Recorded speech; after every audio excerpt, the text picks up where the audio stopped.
পৃথিবীতে ভালোবাসা বলতে আজও মানুষ বোঝে তাজমহল আর শাহরুখ খান।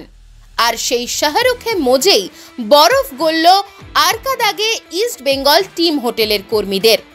ইতিমধ্যেই তুর্কমেনিস্তানে এএফসি চ্যালেঞ্জ লিগের ম্যাচ খেলতে গিয়ে মহা ফাঁপড়ে পড়েছে লাল হলুদ ব্রিগেড। গত রবিবার সেখানকার হোটেলে পৌঁছানোর পর থেকেই ইস্ট বেঙ্গল ফুটবলারদের প্রতি রুক্ষ মনোভাব হোটেল কর্মীদের।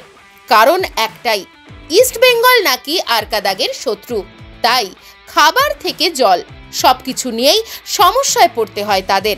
তবে সোমবার কিছুটা হলেও বরফ গলল, আর সেই বরফ গলালেন শাহরুখ খান। আরকাদাগের স্থানীয় মানুষদের একটা বড় অংশ শাহরুখের অন্ধভক্ত।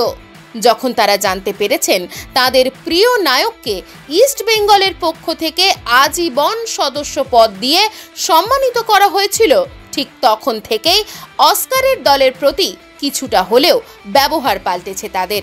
তবে শাহরুখ কানেকশনেই হোক কিংবা অন্য কোনো কারণে রবিবারের থেকে সোমবার অনেকটাই বদলে গিয়েছে হোটেল কর্মীদের ব্যবহার। তবে জেলবন্দি অবস্থা থেকে পুরোপুরি মুক্তি এখনও মেলেনি লাল হলুদ ফুটবলারদের। তাদের পাসপোর্ট কেড়ে নেওয়া হয়েছে সূত্র মারফত খবর, যা সোমবার রাত পর্যন্ত ফিরিয়ে দেওয়া হয়নি। সোমবার বিকেলে এএফসি ঠিক করে দেওয়া সূচি অনুযায়ী অলটি নাসিরের মাঠে অনুশীলন করে ইস্ট বেঙ্গল, যদিও তাদের থেকে জানা গেছে সেই মাঠ একেবারেই অনুশীলনের যোগ্য নয়। বুধবার ম্যাচ, মঙ্গলবার শেষ মুহূর্তের প্রস্তুতি সেরে মাঠে নামবে লাল হলুদ ব্রিগেড।